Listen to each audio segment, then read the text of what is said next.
Hello everyone, আমি কেমি। আপনারা সবাই কেমন আছেন?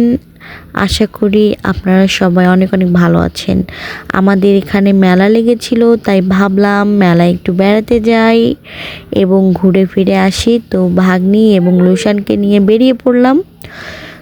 মেলায় বেরিয়ে ঘুরে ফিরে আসলাম এবং আপনাদের সঙ্গে একটু শেয়ার করতে ভুলিনি, কিন্তু অবশ্যই আপনারা আমার পাশে থাকবেন। আমাদের এখানকার ঐতিহ্যবাহী মেলাটি দীর্ঘ সময় ধরে এই মেলা উদযাপন করে এবং সকল ধর্মের এবং সকল ধরনের মানুষ এখানে বেড়াতে আসে।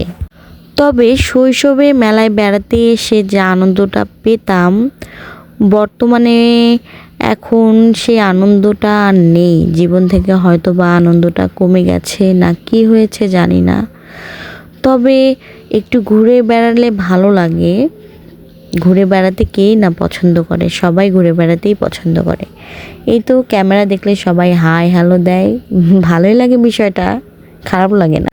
তো মেলাতে তো অনেক ধরনের জিনিস উঠেছিল, ছেলেদের মেয়েদের। জিনিসের অভাব ছিল না, আপনার যেটা চাই সেটাই পাওয়া যাচ্ছিল।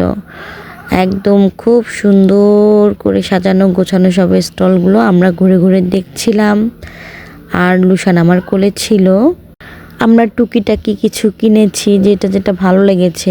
বেশিরভাগ মেলাগুলোতে খুব ভালো জিনিস উঠায় না, আবার ভালো জিনিস উঠালেও সেটার অনেক দাম ধরে ওরা, তাই আর কি মেলায় বেশিরভাগ জিনিস কিনি না। কিন্তু খুব রেয়ার, খুব স্পেশাল কিছু দেখলে নিয়ে নেই।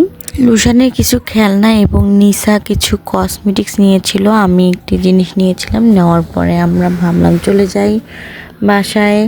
তো একটু ভিডিও করে নিচ্ছিলাম আপনাদের সঙ্গে শেয়ার করার জন্য। দেখুন মেয়েদের কত সুন্দর সুন্দর বাহারি বাহারি জিনিস। আর এই জিনিসটা কে কে খেয়েছো মেলায় গিয়ে সেটা আমাকে জানাবা। আর দেখো বাচ্চাদের কত সুন্দর সুন্দর খেলনা, পুতুল, পশু পাখির পুতুল। মানে এই হাঁড়ি পাতিল দিয়ে তো আমরা ছোটোবেলায় অনেক খেলেছিলাম, এখন আমাদের ছেলেমেয়েরা খেলবে, এটাই স্বাভাবিক। তো খুব ভালো লাগে আসলে এসব জিনিস দেখলে। আর যখন বাচ্চারা খেলে তখন নিজেদের শৈশব আমরা তাদের মাঝে খুঁজে পাই, তাই খুব ভালো লাগে। আর এই তো মেয়েদের একদম দুর্বলতা যাকে বলা হয়, আচার না খেলে তো মেয়েদের মনটাই তৃপ্তি হয় না। আচার দেখলে খেতেই হবে। আচার, ঝালমুড়ি, ফুচকা, এগুলো মেয়েদের অল টাইম ফেভারেট। আমারও খুব ভালো লাগে। তো দেখতে দেখতে আমরা শেষ পর্যায়ে চলে আসলাম। তো ভালো থাকবেন সবাই, আমার জন্য অনেক অনেক দোয়া করবেন এবং সবার জন্য দোয়া করি। সবাই অনেক অনেক ভালো থাকেন, সুস্থ থাকেন এবং আমার সঙ্গে আমার পাশে থাকুন, এই কামনায় আজকে শেষ করছি। আল্লাহ হাফেজ।